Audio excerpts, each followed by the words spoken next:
Okay, so you want to think through those two questions on page 67 as you are listening or as you are writing. So what you need to have is a title slide with your name, your topic title, and your inquiry question.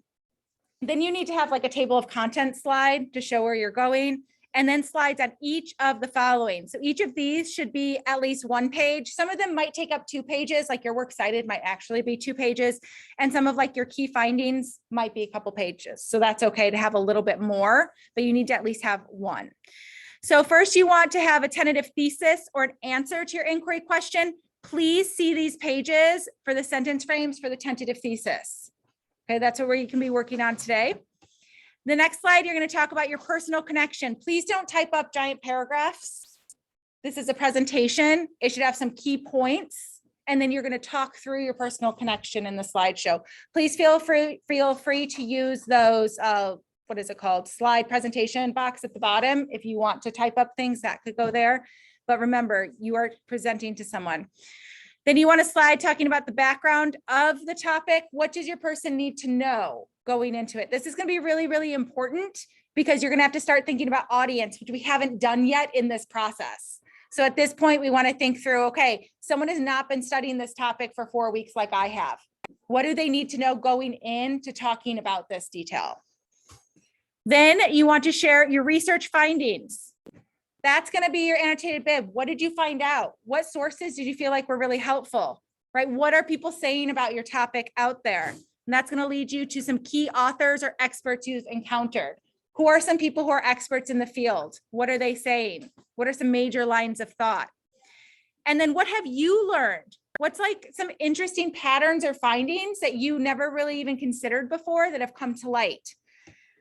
What are some of these main ideas and arguments surrounding your topics? There's probably strands that you've discovered in your topic, and you might have even refocused your question because there was a strand that you didn't even know happened before.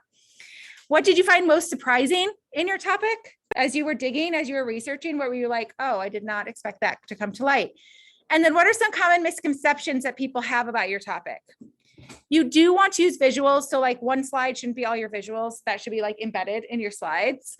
Visuals to help people understand something. So if that means you make your own visual, that's great. If that means you're pulling a visual from a website or pulling a visual from something else, you absolutely can do that. That's going to help conceptualize your topic.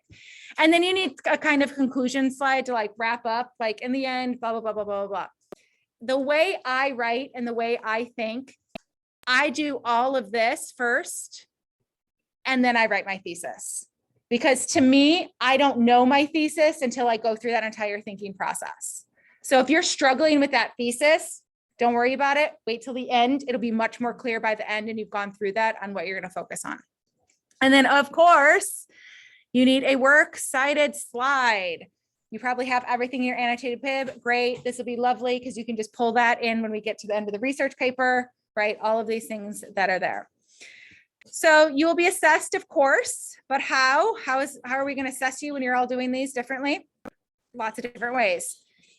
Each of your presentations is going to be graded on a score sheet out of 55 points by your peers and by yourself. These scores will be averaged, and that will be your grade for the presentation.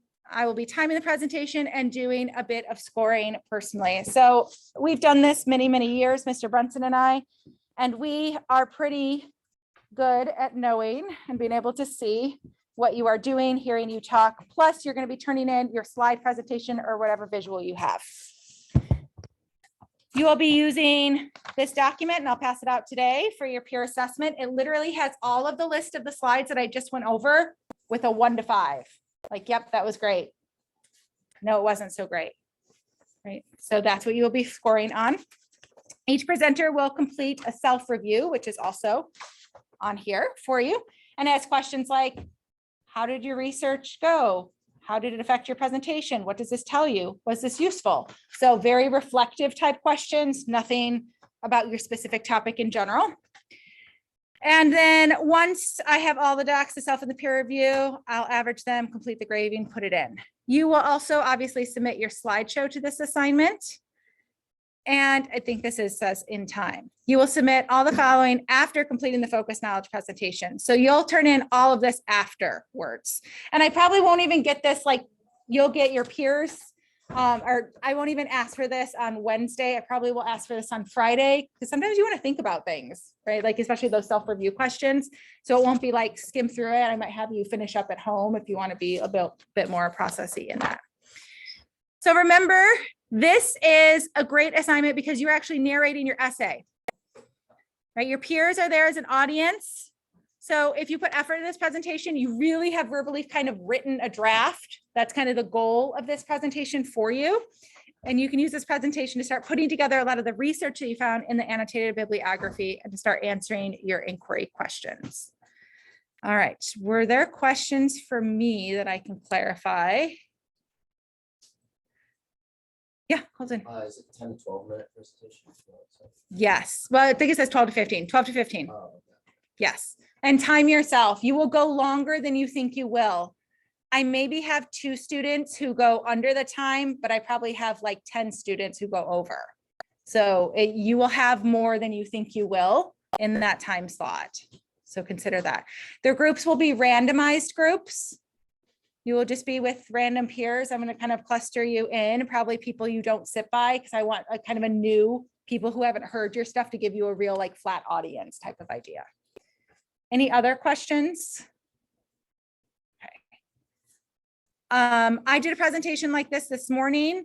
And well, it was an hour long, but it's a similar type of idea. And it is really helpful, but also like, don't worry about it. You're sitting with your peers and sharing your knowledge. It's not like, it shouldn't be stressful in that way of like, I have this big presentation. You want to do well, of course, but I really feel like you guys are in a good spot to do well. So I'm not overly worried about it.